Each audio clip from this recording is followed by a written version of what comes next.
വീട്ടിലെ ഉമ്മമാരെ, ബാപ്പമാര്, ഈ കുട്ടികളുടെ ബാപ്പമാര് വീട്ടിലില്ലെങ്കിൽ സംരക്ഷണം കൊടുത്ത് നിങ്ങൾ വളർത്തണം, നല്ലോണം വളർത്തണം. അവർക്ക് വേണ്ട ശിക്ഷണങ്ങളൊക്കെ നിങ്ങൾ കൊടുക്കണം. ബാപ്പമാര് പുറത്തായി എന്നതുകൊണ്ട് മക്കൾ ദുഷിച്ചു എന്ന് പറയാൻ പറ്റൂല. പരിപാലനത്തിന്റെ ഒരു ദൗത്യം അള്ളാഹു ഉമ്മമാരെ നിങ്ങളെ ഏൽപ്പിച്ചിട്ടുണ്ട്. അതിന്റെ കഴിവും അള്ളാഹു നിങ്ങൾക്ക് തന്നിട്ടുണ്ട്. ഒരു ഉമ്മ പ്രചോദിപ്പിച്ചാൽ, വശീകരിച്ചാൽ വഴങ്ങാത്തൊരു കുട്ടി ഉണ്ടാവൂല. കാരണം അത് ഉമ്മാക്ക് അള്ളാഹുത്തല കൊടുത്തൊരു കഴിവാണ്. മോനെ ഉമ്മയാണ് പറഞ്ഞതെന്ന് പറഞ്ഞാൽ റെഡിയാ. ഏത് കുട്ടി, മാണാകട്ടെ പെണ്ണാകട്ടെ, കുറച്ചൊക്കെ നല്ല ഒരു ബുദ്ധിയും പക്വതകളൊക്കെ കേൾക്കും. ആ കേൾക്കുന്ന സമയം അങ്ങനെ ഉപയോഗപ്പെടുത്തണം. എന്തിന്? നന്മയിൽ അവരെ വളർത്തുന്നത്. അങ്ങനല്ലേ മഹാന്മാരൊക്കെ വളർത്തിയത്. കൊല്ലങ്ങളോളം കഴിഞ്ഞിട്ട് നിങ്ങൾ നോക്ക്, മദീനയിൽ ജീവിച്ച വലിയൊരു മഹാനാണ് ഫറൂഖ് എന്ന് പറയുന്ന മഹാൻ. അദ്ദേഹം ജോലിക്ക് പോകുന്ന സമയത്ത് ഭാര്യ ഗർഭം ധരിച്ചിട്ടുണ്ട്. 27 കൊല്ലം കഴിഞ്ഞിട്ടാ വരുന്നത്. എത്ര കൊല്ലം? 27 കൊല്ലം കഴിഞ്ഞിട്ട് വീട്ടിൽ വന്നു നോക്കുമ്പോ നല്ല ആരോഗ്യവാനായ ഒരു ചെറുപ്പക്കാരൻ വീട്ടിലിങ്ങനെ. ഇവർ രണ്ടോളം കണ്ടിട്ടില്ലല്ലോ. ഇപ്പൊ ഈ പുറത്ത് വന്ന് നിൽക്കുന്ന ആള് ബാപ്പയും ഈ വീട്ടിന്റെ വരാന്തയിൽ നിൽക്കുന്ന മോനുമാണ്. പക്ഷെ ഈ മോനും ബാപ്പയും കണ്ടിട്ടില്ല. കാരണം ഉമ്മ ഗർഭം ധരിച്ചിരിക്കെ ബാപ്പ ജോലിക്ക് പോയതാ വിദേശത്തേക്ക്, പിന്നെ വരാൻ പറ്റിയില്ല. പക്ഷേ ഉമ്മമാരെ, ആ ഉമ്മ ആ മകനെ വളർത്തിയതുപോലെ നിങ്ങൾ വളർത്തണം. എന്നിട്ട് ആ നാടിനും ആ കുടുംബത്തിനും ആ ഉപ്പാക്കും ആ തറവാടിനും ഇസ്ലാമിനൊക്കെ ഇസ്സത്തുണ്ടായതുപോലെ ഇസ്സത്തുണ്ടാക്കണം. സുബ്ഹാനല്ലാഹ്.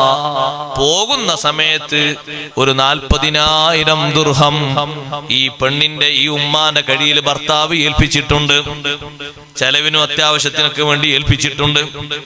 അങ്ങനെ തിരിച്ച് വീട്ടിന്റെ മുറ്റത്ത് വന്നപ്പോ, ഇതിപ്പോ മകനാന്നറിയില്ലല്ലോ, അപ്പൊ ചോദിച്ചു, നിനക്കെന്താ ഇവിടെ?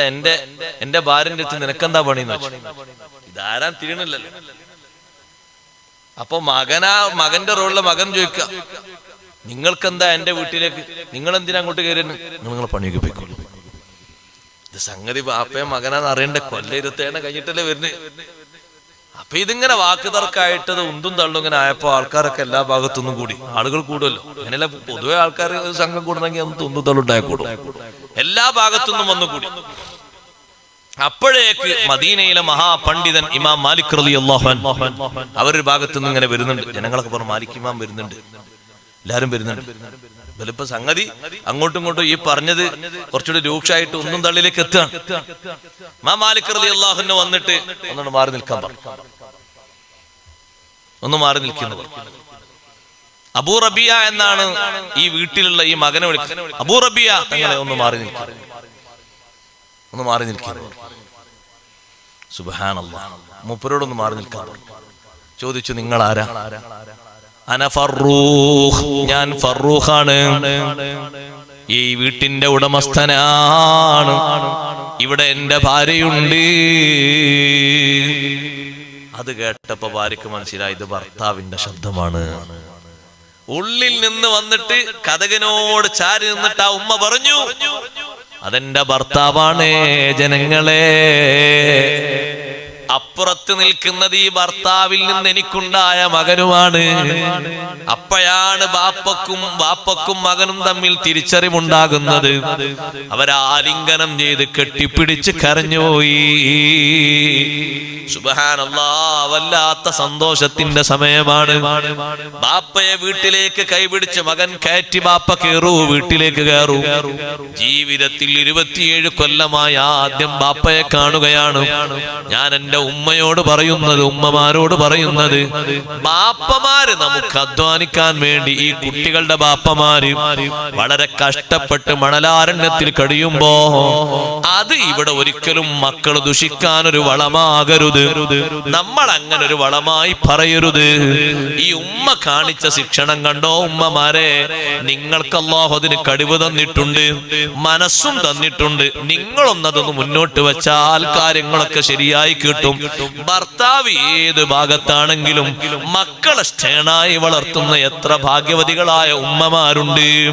മരണപ്പെട്ടു പോയ ഭർത്താവ് ഈ ബാപ്പ ഇല്ല, ഈ മക്കളെ കാണാനില്ല, ഇനി വരൂല.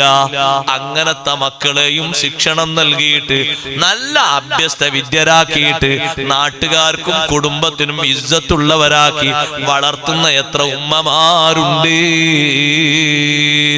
ഒരുപാടുണ്ട്. ഞാനത് പറഞ്ഞാ നീണ്ടുപോകും. ഞാൻ പറഞ്ഞത് പറയട്ടെ.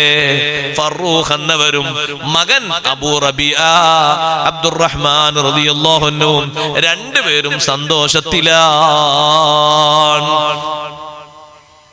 ആദ്യമായിട്ട് ബാപ്പ മകനും മകൻ ബാപ്പാനും കാണാം. എന്തായിരിക്കും ആ ഒരു സന്ദർഭം? നമ്മളൊന്ന് ആലോചിച്ചു. നമ്മളിപ്പോ ഒരു 4 കൊല്ലം കഴിഞ്ഞ് വന്ന് അതിന്റെ ഇടയിൽ ഒരു കുട്ടി ഉണ്ടായ, കുട്ടിക്ക് 3 വയസ്സായ കുട്ടിയെ കാണാൻ വരുമ്പോ തന്നെ പാപ്പമാരെ മനസ്സിലുള്ളൊരു സന്തോഷം എത്രയാണ്. ഓ, എന്റെ ഒരു പൊന്നുമോൻ പൊന്നുമോള്. ഞാൻ പോകുന്ന സമയത്ത് ഭാര്യക്ക് 4 മാസം 5 മാസമായിട്ടു. പിന്നെ വരാൻ പറ്റിയില്ല, 1-2 കൊല്ലം അങ്ങനെ ഇങ്ങനെയായി. പിന്നെ അങ്ങോട്ട് വന്നു നോക്കുമ്പോ കണ്ടോക്കുമ്പോൾ ഒരു സന്തോഷം. ഇതെത്ര? ഇത് 27 കൊല്ലം കഴിഞ്ഞിട്ട്. പക്ഷെ ഉമ്മമാരെ, ആ ഉമ്മ ശിക്ഷണം നൽകി കഠിനാധ്വാനം ചെയ്ത് ഈ മകനെ എവിടെ എത്തിച്ചു നിങ്ങൾ നോക്കിക്കോളൂ. അതാണ് ഞാൻ നിങ്ങളോട് പറയുന്നത്. നിങ്ങൾക്ക് അല്ലാഹു അതിന് കഴിവ് തന്നിട്ടുണ്ട്. പക്ഷെ നിങ്ങൾ മറ്റു ഭാഗത്തേക്ക് ഇത് തിരിക്കരുത്. ഓൻ പിന്നെ അങ്ങനൊക്കെയല്ലേ, ഓന്റെ ബാപ്പ ഇവിടെ അല്ലല്ലോ എന്ന് പറയരുത്. ഓ, അങ്ങനെ പറയരുത്.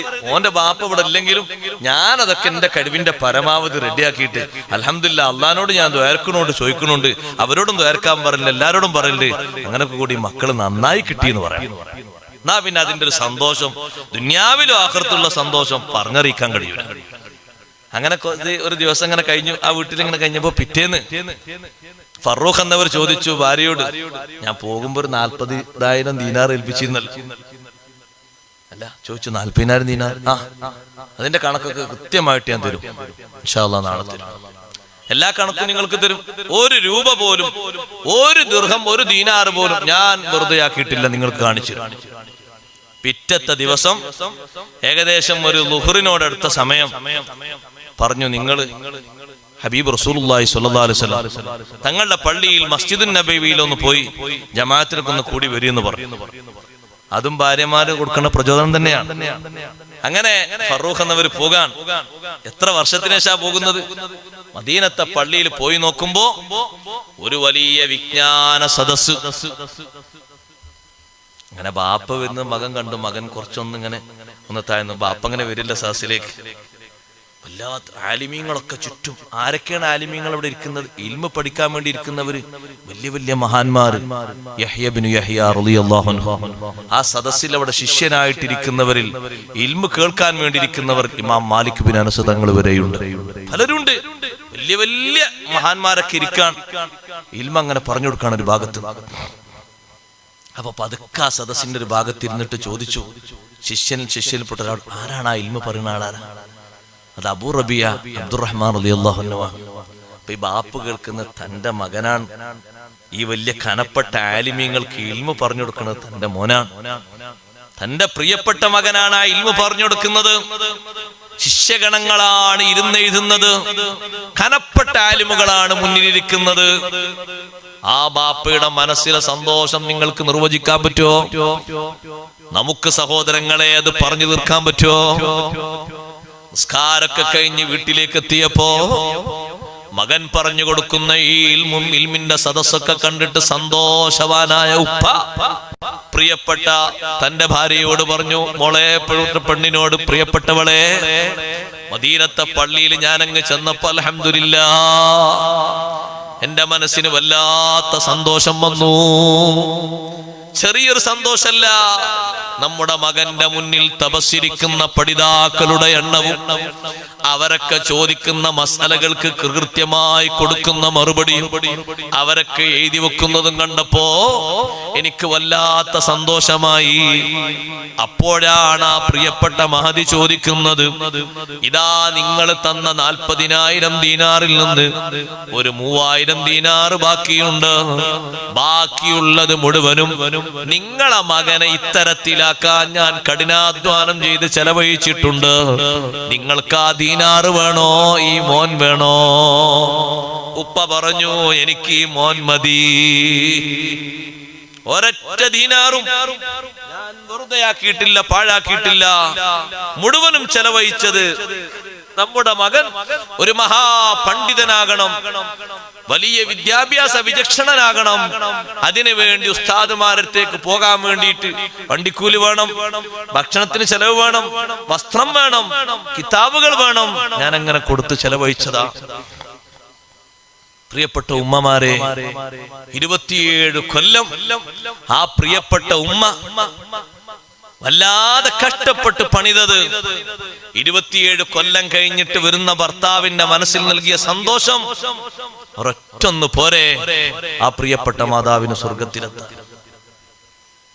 അള്ളാഹു നമ്മുടെ മക്കളൊക്കെ നന്നാക്കി തരട്ടെ. നല്ലോണം കഠിനാധ്വാനം ചെയ്യണം. മറ്റൊന്ന് ഞാൻ പറയട്ടെ, രക്ഷിതാക്കളെ, നിങ്ങൾ ഇഖ്ലാസോടെ ദ്വാരക്കണം, ആത്മാർത്ഥമായിട്ട് ദ്വാരക്കണം, മക്കൾക്ക് വേണ്ടി ദ്വാരക്കണം. നിങ്ങൾ സീക്രട്ടായി ദ്വാരക്കുന്ന ദ്വാരക്ക മക്കളെ സ്വലാഹിയത്തിന് വേണ്ടി ദ്വാരക്കും. നിങ്ങൾ നോക്ക്, സയ്യിദുനാ അബൂബക്കർ സിദ്ദീഖ് റളിയല്ലാഹു. ഞാൻ കുറച്ച് ചരിത്ര ഉസ്താദുകൾ പറഞ്ഞുകൊണ്ട്, സിദ്ദീഖ് തങ്ങളെ വഫാത്തിന്റെ മാസമാണല്ലോ, ഇൻഷാ അല്ലാഹ് പറയും. സിദ്ദീഖ് റളിയല്ലാഹു അൻഹുവിന്റെ പ്രാർത്ഥനയുടെ ഫലമായിട്ട് മക്കളിൽ മുഴുവനും അല്ലാഹു സ്വലാഹിയത്ത് നൽകിയിട്ടുണ്ട്. സിദ്ദീഖ് റളിയല്ലാഹു അൻഹു അല്ലാഹുവിനോട് ദ്വാരുന്ന ദുആയാണ്, വാസുലിഹിലി ഫീ ദുർരിയതി, എന്റെ സന്താനങ്ങളിൽ എനിക്ക് നീ നന്മ തരണേ അല്ലാ. ആ സന്താനങ്ങളൊക്കെ ഇങ്ങനെ നാൾ വഴിയായി കടന്നു വന്ന് അവരാണ് പിന്നെ മഖ്ദൂമുമാരിൽ എത്തിച്ചേരുന്നത്.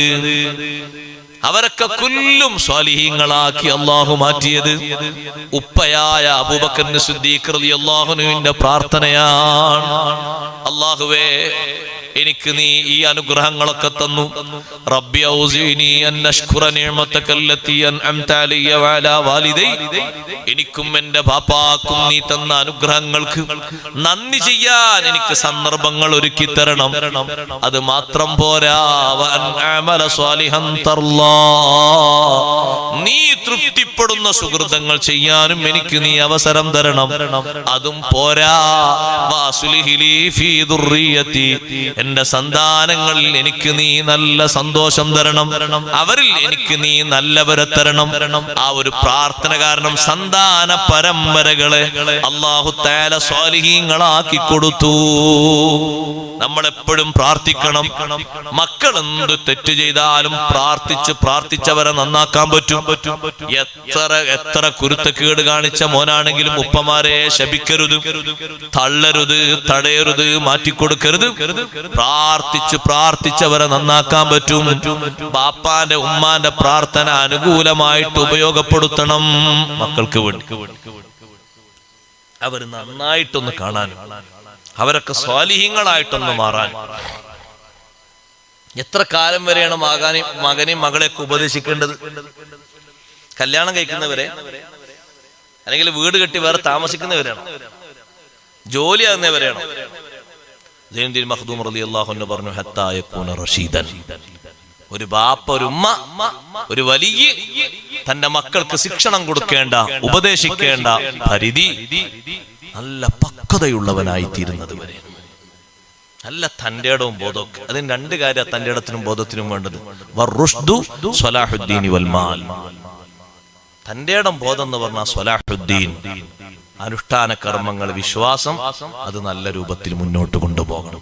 വൽമാലി, സമ്പത്ത് ദൂർത്തടിക്കേ, ദുരുപയോഗം ചെയ്യേ, പിശുക്കേ ഒന്നുമില്ല. നല്ല രൂപത്തിൽ സമ്പാദിക്കുന്നു, വേണ്ടവർക്ക് ചെലവഴിക്കുന്നു, നല്ല രൂപത്തിൽ കുടുംബം പോറ്റുന്നു, നല്ല റാഹത്തോടെ പോകുന്നു. ഈ ഒരു പൊസിഷനിലേക്ക്, ഈ രണ്ട് അവസ്ഥയിലേക്ക് മക്കൾ എത്തിത്തീർന്ന പിന്നെ ബാപ്പമാർക്കോ കണ്ടു നിന്ന് സന്തോഷിക്കാനുള്ള സന്ദർഭം. ആ ഒരു സന്തോഷങ്ങളൊക്കെ മക്കളിൽ, പേരമക്കളിൽ അല്ലാഹു നമുക്ക് തരട്ടെ. ഞാൻ എൻ്റെ കുട്ടിനോട് പറയേണ്ടതില്ല ഉസ്താദെ, ഓന് പറയാതെ തന്നെ ജമാഅത്ത്, ജുമുഅ, ഓരോ സമയത്തുള്ള ഔറാദുകൾ, കാര്യങ്ങളൊക്കെ നിർവഹിക്കും എന്ന ഒരു സന്തോഷം പറയുന്ന ബാപ്പമാർ, ഉമ്മമാരില്ലേ, അതാണ് ഏറ്റവും വലിയ സന്തോഷം.